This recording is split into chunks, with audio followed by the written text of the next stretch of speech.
Welcome to Truth Behind History. The stories are real, the impact is lasting. Today, we're diving into one of the most fascinating quirks of our shared human journey, the way history has a sneaky habit of repeating itself. Well, sort of. Now, you may have heard that famous quote by Mark Twain. He said, "History doesn't repeat itself, but it often rhymes." And let me tell you, when you start to look closely, it rhymes like a Shakespearean sonnet on caffeine. This video is your all-access tour through some of the most striking examples of historical déjà vu. We're not just time-traveling for the fun of it, although, yes, that's part of the deal. We're exploring how societies across the centuries have encountered eerily similar crises, conflicts, and turning points. And if we play our cards right, maybe we can learn how not to make the same mistakes twice, or 3 times, or 7. We'll kick things off by digging into the idea that history follows patterns. If we recognize these patterns, the economic strains, political meltdowns, pandemics, revolutions, we can start to make sense of where we've been, and maybe even where we're going. And yes, we're going to cover everything from the dramatic collapse of the Roman Empire, to the chaos of the French Revolution, to how the Black Death somehow mirrors a 21st century pandemic. You'll see how the Roaring Twenties and the Great Depression set the stage for financial crises we still feel today. And we'll take a hard look at how the rise of fascism nearly 100 years ago connects to the surge of modern populism. So buckle up and maybe grab a notepad, or a cup of tea, or both. You're about to see the world in a whole new light, one that shows just how often the past walks beside us in the present. Alright, let's kick it off with a crumbling empire and a few economic warning signs. Let's talk about the fall of Rome.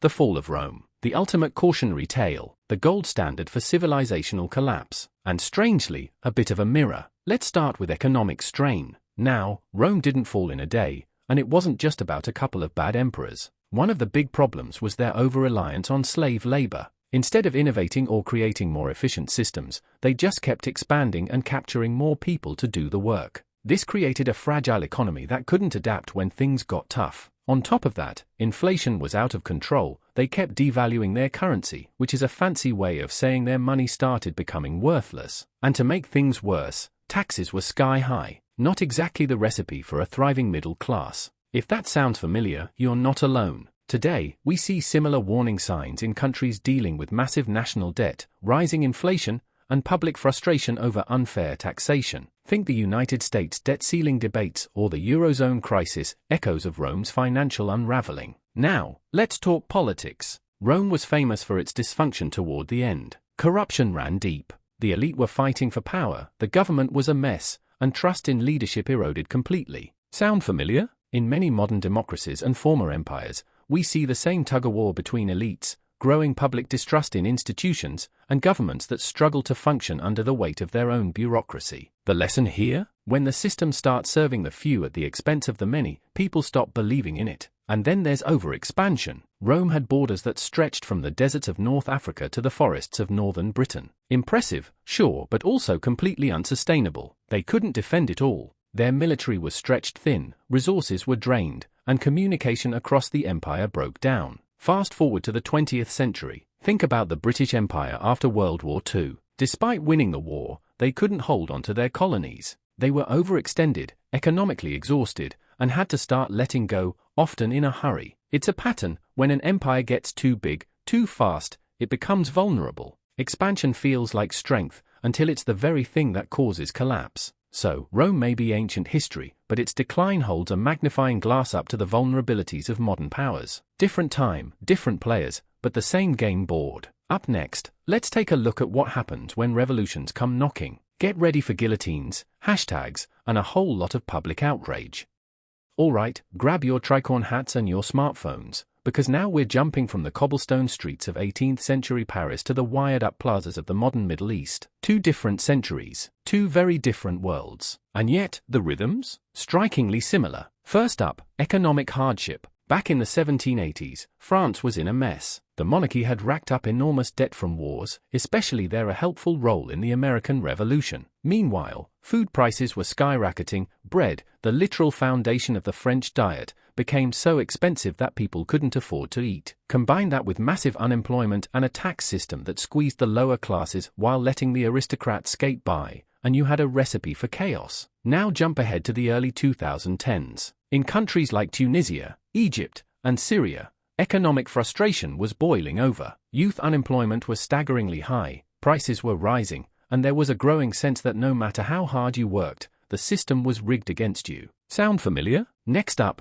autocracy challenged. In France, the people had had enough of King Louis XVI and the old guard nobility. They wanted a say in how their country was run. The Arab Spring followed the same rebellious spirit. After decades of authoritarian rule, leaders who stayed in power for 30, 40 years, often by suppressing dissent, citizens rose up, demanding democracy, dignity, and human rights. Whether it was storming the Bastille or flooding Tahrir Square, both movements were driven by people who'd been silenced for too long and were no longer afraid to raise their voices. And now, my favorite twist, revolutionary media. In the French Revolution, radical ideas were spread through pamphlets, newspapers, and public speeches. It was the Twitter of the 18th century. In the Arab Spring, activists harnessed social media, Facebook, Twitter, YouTube, to organize protests, document abuses, and mobilize international support. It was fast, powerful, and impossible for the old guard to fully control. One tweet could spark a protest. One viral video could bring the world's attention to a local injustice. Technology gave the people a megaphone, just like printed pamphlets had done over 2 centuries earlier. So whether it's Libet, Egalite, Fraternite, or chanting for freedom in the digital age, one thing's clear: when the people rise up against inequality and oppression, they often turn to the same emotional playbook,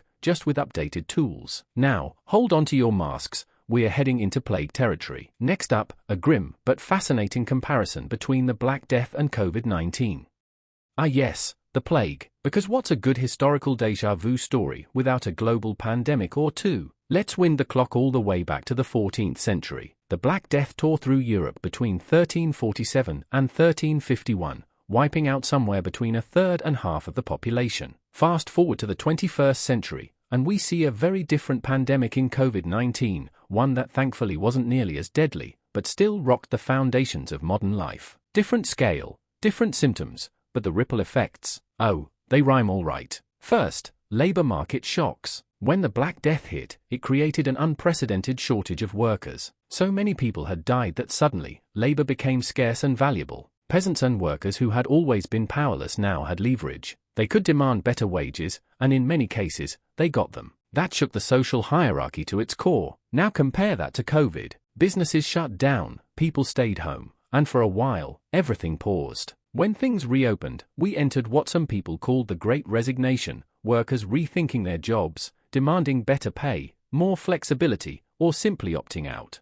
Once again, a health crisis triggered a massive re-evaluation of what labor is worth and who gets to decide. Now let's talk about economic reorganization. After the plague, medieval Europe began to shift away from feudal obligations and toward a more wage-based economy. Serfs had been bound to the land for generations, but suddenly, landowners needed them more than they needed the landowners. That power dynamic cracked open the door to a very different kind of economy. Fast forward to COVID, and we see something similar, not feudalism, of course, but still a major shift. Remote work exploded. Digital infrastructure went into overdrive. People started shopping, working, even going to the doctor from their screens. Our relationship with work and productivity changed almost overnight, and the impact is still unfolding. And then, innovation surges. Believe it or not, the Black Death led to serious advances in public health and sanitation. Cities began improving cleanliness, building quarantine stations, and thinking about how diseases spread. In our own pandemic, science leapt forward with astonishing speed: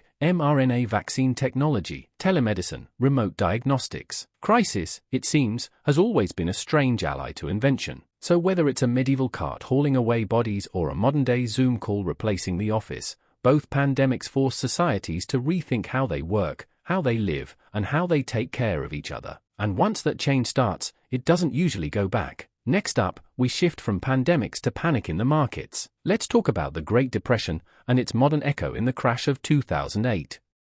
Alright students, grab your briefcases and your bank statements. We are heading into the world of collapsing markets, vanishing jobs, and the kind of economic fear that makes people hide money in their mattresses. Let's talk about the Great Depression and how its economic shockwaves bear a striking resemblance to what we saw in 2008. First up, speculative bubbles. In the roaring 1920s, the stock market seemed unstoppable. People were investing like there was no tomorrow, often using borrowed money, something called buying on margin. That meant people were gambling with money they didn't actually have. Then came the crash of 1929. Boom, the bubble burst, and the economy crumbled. Fast forward to the early 2000s, and you get a different kind of bubble, the housing market. Banks were handing out loans like candy, even to people who couldn't realistically pay them back. Housing prices skyrocketed, and everyone thought the good times would never end. But guess what? Bubbles always pop. In 2008, the financial system collapsed, triggering the worst economic crisis since,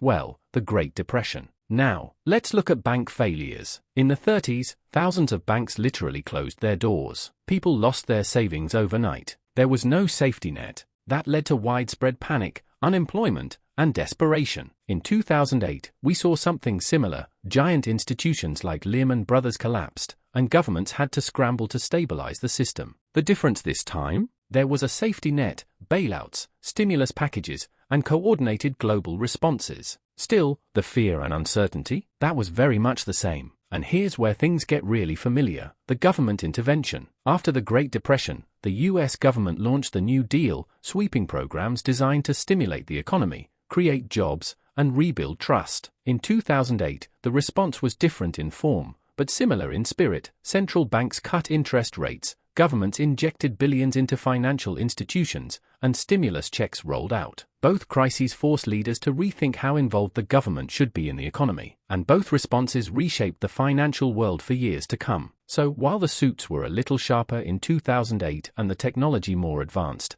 the fundamentals were shockingly similar: unchecked speculation, fragile systems, and the painful consequences when it all falls apart. Next, we'll dive into the darker side of political history, the rise of fascism in the 1930s, and how its shadow stretches into today's political landscape.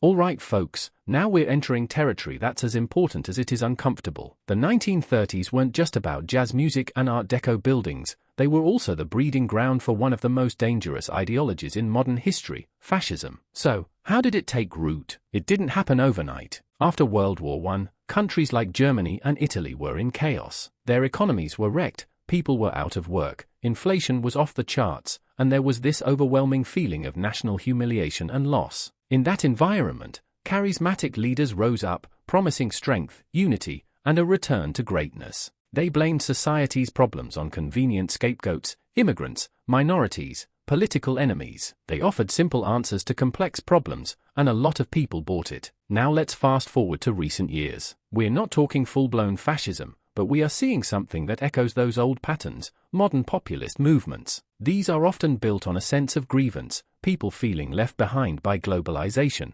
ignored by elites, or threatened by cultural changes. Populist leaders often claim to speak for the real peoples against corrupt institutions. They use fiery language, distrust the media, and position themselves as outsiders, even if they've been part of the system all along. Sound familiar? Both eras are marked by a distrust in democratic institutions. In the 1930s, that meant democratic governments collapsing into authoritarian regimes. In today's world, we're seeing rising skepticism toward elections, media, and the rule of law. And in both periods, there's often a cult of personality, a single leader who claims to be the only one who can fix things. Here's the thing: history doesn't say, "Hey, I'm back," with a neon sign. It whispers, it repeats in subtler ways. But if you know what to look for, the fear, the nationalism, the erosion of norms, the parallels are hard to ignore. So whether it's the black shirts of Mussolini's Italy or the hashtag armies of today, the lesson is clear: when times get tough, people look for strong men. And when that happens, history warns us to pay very, very close attention. Now for our final act, let's take a look at the Roaring Twenties and how that wild, glittering decade mirrors our own pre-pandemic era.